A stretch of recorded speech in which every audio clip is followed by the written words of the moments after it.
Hey there YouTube, Travis here. Well, today we're going to do another walkthrough of the house. It's been a few weeks. We're going to talk about some of the things that I've learned owning a major fixer home, and definitely some of the things that, I didn't expect in a million years I'd have to attend to, but let's just take it from the top. It's been a minute since we've seen the interior of this room, and go ahead and show you some of the stuff that I discovered here under the original carpeted floors.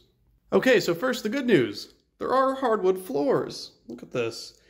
They've got a lot of staining on them, but there are some hardwoods. And I knew this when I bought the house. There was big carpet here, if you don't remember, because underneath the vent, you can see the hardwood there. Now, this is not very thick hardwood, so I don't know if it's original or not, or if someone put this in along the way. But what I do know is that, when they made some changes to the heating and not air conditioning, there's no air conditioning here, the heating duct work over the years, there's some pieces that have been put in kind of haphazardly, and that's evidenced all over the place. The original hardwood, now I knew this was hiding underneath. This is some sort of old laminate floor, and you can see, so this was exposed when I pulled the carpet, so obviously they had tried to get rid of this before, but were unsuccessful, and here's my attempt over here to start chipping away at this. And I stopped for a few reasons. One, chipping away at this is doing hell with the hardwood, but then also, this stuff has been etched in there, and whatever epoxy they used to hold this down is probably an asbestos based, so I didn't want to go ham trying to get this floor up. Most likely for now, I'm not going to do carpet, but I'm going to do probably an inexpensive laminate floor or something like that, and just float over this bump and just make this livable for now. This is something I'm going to have to re-examine at a later date. My understanding is that, this part of the hardwood, it looks pretty bad, but this could actually be salvaged. You could sand it, and then you could finish it with a darker finish. And from the one or two hardwood guys I've talked to, one's a real hardwood guy and another's just a general flooring guy, they've said they've both brought back worse. So we'll see. So these were originally white wallpaper walls. I've peeled the wallpaper, and I'm down to this, and I think this is just the straight wall here. I don't think there's anything else hiding underneath this. So this is going to get a treatment with the Kilz lock-in style primer, and then we'll do some coats of paint over that. This is the easy part. There's a little bit of mold here under the AC unit, but that's a very small amount, so we're just gonna go over that. I still need to get rid of this beast, but that's gonna come out. The paint in the bedrooms we'll get to here in a second, but first I want to mention something else. So the person who owned this house before me, I was an elderly person. They had owned it since 1989, and if you remember the original video, it was dark in here, it was musty. Every single one of these windows was nailed shut. Just nailed shut. 2 nails in the bottom, driving the bottom window to the frame. Every window in this house was nailed shut. You could not open it. So this house has not been breathing, with the exception of that AC unit over there, for quite some time. So I pulled all the nails out. None of the windows have locks on them, so I bought one to test, and I'm going to just install some simple locks that go in between the 2 windows. So I imagine it was for a security reason, but gosh, oh man, just how people were living. It's just very much not how I would do it.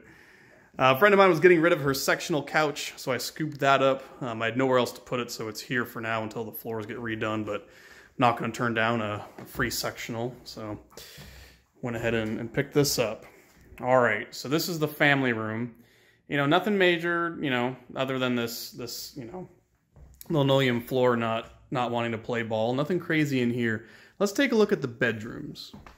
All right, so here's the first small bedroom. So first thing you'll see here, at first I thought this might be parquet floor, but it's actually not. This is a fake wood floor. This might be the peel and stick style, almost like a linoleum floor. I'm not a major floor guy. When we were ripping up the carpet and the carpet padding, some of it came up, and you can see it here.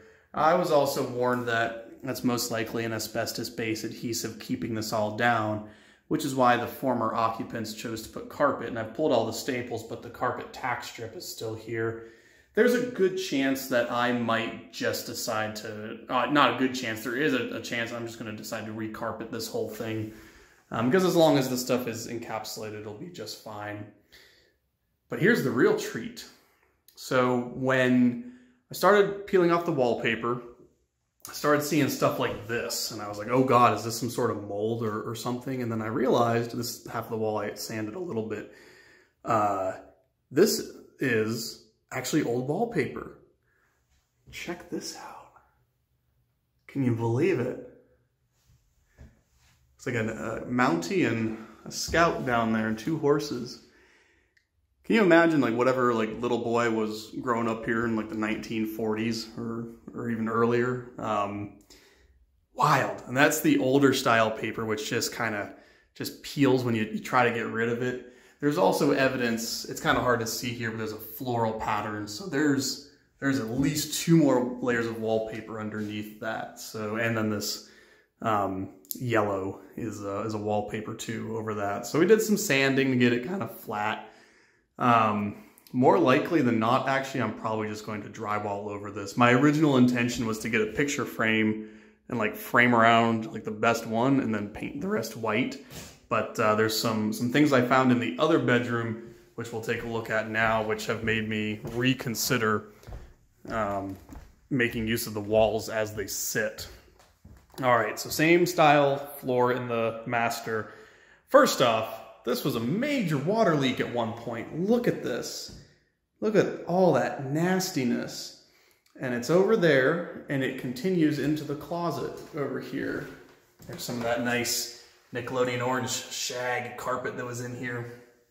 Look at that, how gross. And the carpet padding had been redone. It was a different style of padding than it was this half of the room. So whenever that happened, they knew something bad happened and they tore that all up and redid that. So I'm tempted to run the Kills primer over this as well, just to kind of lock it in. And then we'll just carpet over this for now. So here's the wall. And I'll try and intercede some pictures here. But we're looking at realistically 5 or 6 layers of wallpaper that I can reasonably see. So I peeled the white that was in here. And then there's some green, and then underneath that, 2 different floral patterns at least. Again, just for context, this house was built in 1910. So lots of time for people to be putting up wallpaper. But here's the other kind of troubling part. So as I'm peeling the paper, chunks of the wall are coming off. And I was like, great. Not ideal. Obviously, we have some mold here too. I'm wondering if the wall failed or the window failed to just bring in all this water, or if there was a water bed in here. You know, who knows? This is bad. I was not expecting this to happen. So, you know, this piece of board here. So this is skim coat over top of the lath and plaster wall. So, you know, there's some cracking. You can just see all the different layers of paper on there. Look at that. That's wild. So, a few things to consider here. You know, if I wanted to knock down all these walls, which is probably the proper way to handle it, you know, again, asbestos is mixed in with the plaster for the lath and plaster walls. And even pulling this stuff, I was like, hey, you know, maybe I should like not do this. So for now, you know, I'm kind of at a point where move-in time is coming up in a few weeks, and it's time to move in. So I'm just going to drywall over all of this for now, and we will re-examine this when I have more time and more money. But that was not something I was quite expecting. So something to keep in mind, but this is the bedroom where I'll be living. So, and then in the closet, these are the original, absolutely the bare lath and plaster wall. You can see it's kind of uneven, but no problems with wallpaper or anything in here. This is actually probably the smoothest part of the house to have to do. All right, let's go ahead and check out, honestly, let's take a quick peek at the kitchen. So, you know, we're back here in the kitchen, you know, nothing major here. You know, this floor has some soft spots, but we're just going to run this for now. We're going to run these good countertops, and I'm going to Craigslist myself a somewhat modern glass top electric oven. We'll find ourselves a fridge that's only a couple years old, and we'll put that in there. I am going to repaint this.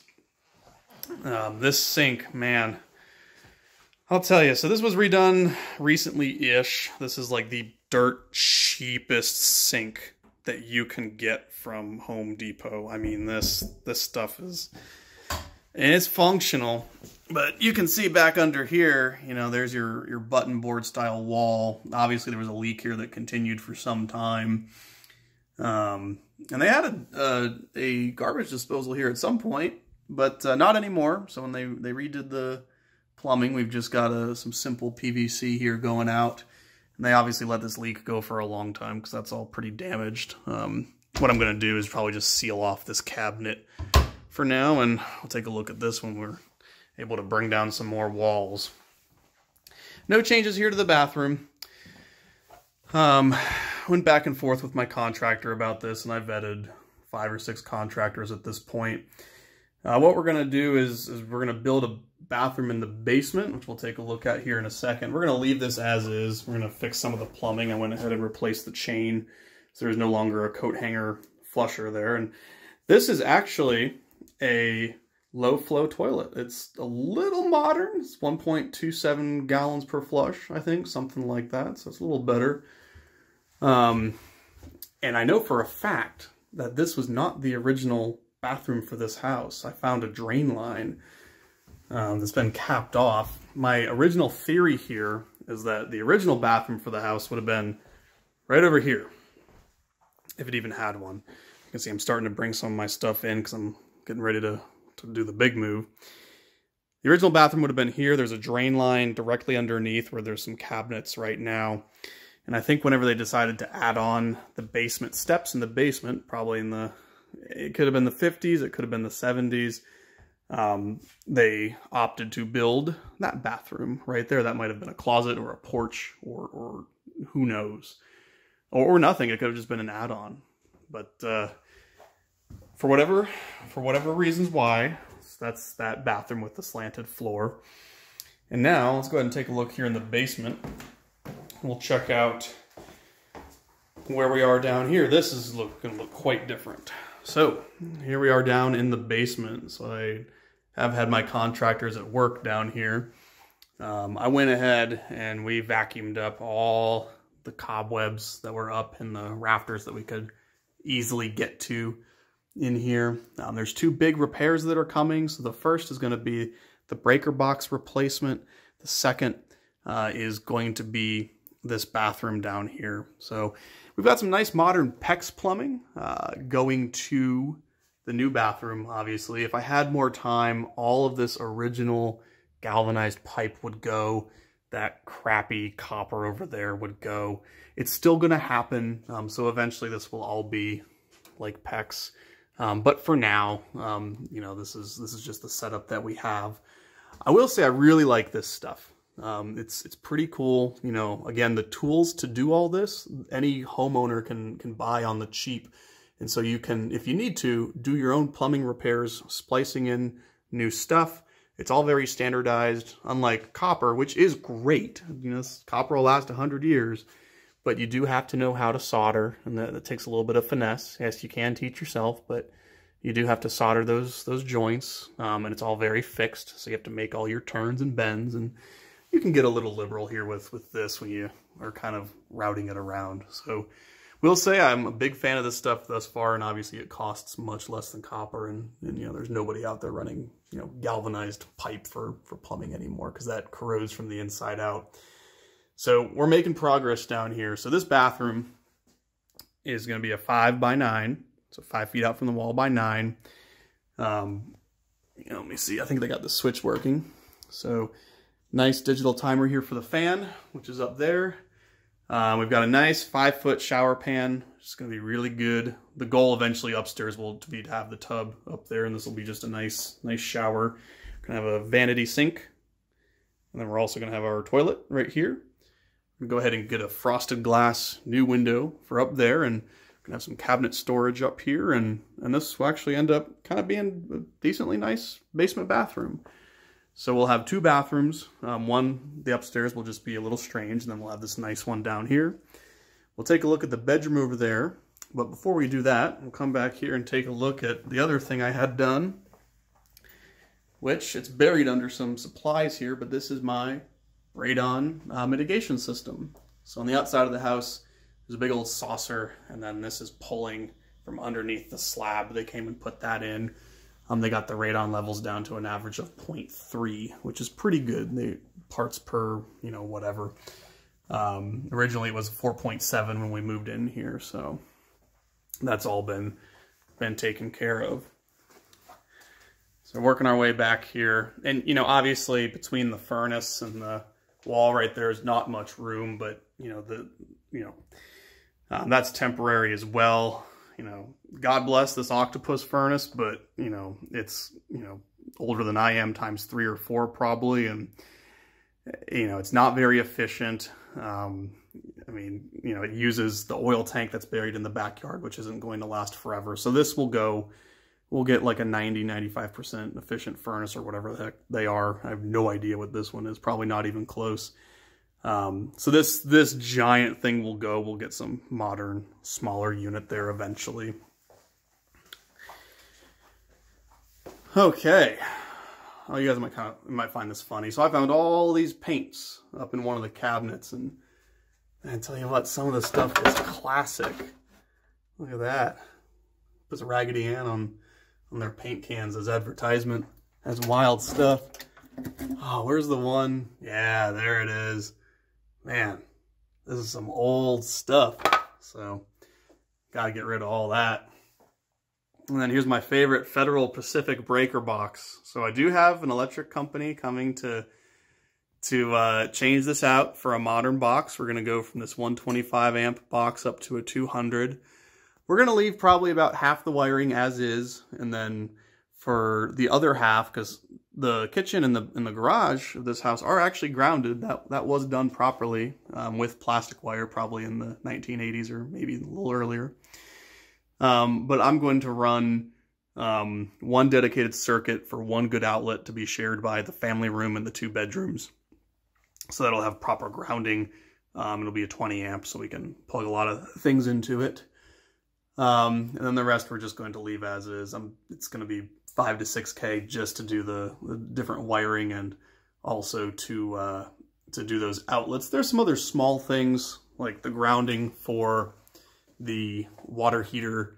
Apparently is not how you're supposed to do it. They were not a fan of just this wire coming up here to that galvanized pipe, so we're going to have that redone. Also, this was only on a 20 amp circuit, and it should have at least a 30 for this large dual element electric heater. So we're going to get that rectified too at that point in time. But we'll have plenty of power at that point, and the sooner this is out of my life, the better. They pointed out that, hey, it's not really to code if you can't reach the breakers to shut them off if someone's getting electrocuted, so it's mounted up real high, and this is also bolted to some old piece of furniture or something, so they were not a big fan of that either, so that's going to get all ripped out. I'm going to demolition half of this desk here. We're going to put 2 cinder blocks there and just have the new box right about there, so that will get remedied too. Now, this basement room, I've gotten a lot of my stuff moved down here as well, but I don't know what I'm going to do down here as of yet. This is definitely going to be someone's bedroom, but I still need to take care of this ceiling, which I've mailed some of the tiles up there off to a company which does asbestos testing to tell me one way or another. Again, they're 9x9, and based on the renovations eras of this house, probably late 70s, good possibility that's asbestos tile. So if that's the case, I'll self-remediate. We'll just wipe this all down with soap and water. I have the gloves and the suit, and we'll just take it all down, and that's just the bare board up there. So we'll just do some thick drywall over top here, maybe do some can lights just all the way down to make it not so much of a cave down here. But other than that, this room won't need all that much. All right, so now we'll go ahead and take a look at the backyard and garage area. Oh, got a lot of stuff out here. It's my girlfriend's car, Mary Kay Pink PT Cruiser. My KLR 650. And then many bikes in here for now. One of my roommates, my buddy Nate, he's a mechanic by trade, so he has a nice large Snap-on toolbox. We've got a welder down in there somewhere, and he's big into turbo Volvos, so we've got all sorts of toys in here to play with once we're fully operational, but nothing really noteworthy to mention in here. I did opt for Ring security system, or at least the camera now anyway. I'm actually pretty pleased with it. It's got some pretty good night vision, and it's got a pretty good app where you can, there's a two-way communication you can do through it. There's a real bright LED, and there's also a siren. It's over 100 decibels, which apparently is pretty loud. Didn't even have to drill any holes for the install. Look at that. Nothing else really noteworthy here for the backyard. I do need to start mowing this lawn, I suppose. We can see my really sad attempt here at doing some drainage to get the water away from the house for now. Better system will be coming, but this will stop some of the water intrusion we've had down there under that crawl space. All right there, YouTube. Well, I think that'll do for an update here today. You know, I will say that I was prepared for some of this stuff, but I was not prepared for everything. For example, I wasn't really prepared for the crazy angle of that bathroom floor, and, you know, raising it up, you know, 4 or 5 inches is going to buckle the roof and do all sorts of crazy stuff. So we're leaving that as is and building the second bathroom downstairs. Wasn't really ready to find this underneath the, I mean, I knew it was here, but I didn't realize it wasn't going to come up. This linoleum floor, the damage on the hardwood, also just all this wackiness in here. But we're getting into the end game. So once we have fresh drywall over top of the old walls in there, we'll do a paint in there. Everything in here we're going to paint as is. We'll get some proper floors over this just for now. Some carpet in both of the bedrooms. Again, wasn't expecting that bizarre peel and stick style fake wood floor there, but that's what we have. And honestly, after that, we find some Craigslist appliances and we get this place operational. We've got my boy Nate ready as a roommate for the small room. Eventually, my girlfriend and I are going to move in to this room. I'm crashing at her place for now. And we'll see how it goes. I'm looking forward to this summer pretty hard. But I will say, just you know, with these old houses, it's really like peeling back an onion.